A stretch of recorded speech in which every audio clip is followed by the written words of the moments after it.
abana n'abagabo.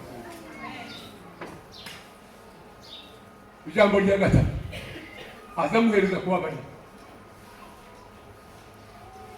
Ijambo rya kane amwicisha bugufi, amweza kwicisha bugufi cyane.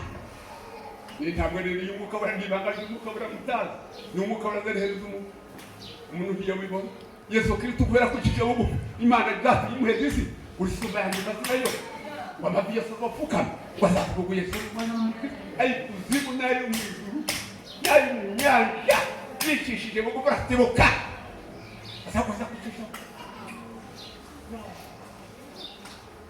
Bwana asifiwe. Haleluya. Ijambo rya kane atapata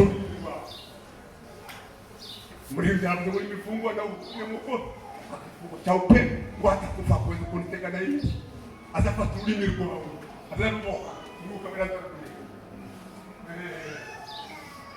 azaruke tirubu azaruke. Bwana asifiwe. Kibaya kwa yanditse aravuga ngo gukiranuka ndabwo gukiranuka. Bwana asifiwe. Bwana asifiwe.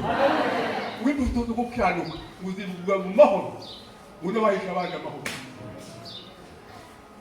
Twabe pamwe mutuzo gukiranuka duhisha abandi amahoro utagana amahoro n'umuka we n'indimwe ururimi rwawe azafata arakizini n'indimi zose n'umuco. Ijambo rya gatanu azamiye shetani azi shetani umuntu wabatirwe mu mwuka we azi shetani mwebwe muze kuvuga ngo umuntu yakora kwa uyinja mu kwa ni shetani kwa kaza abantu umuntu ndabona shetani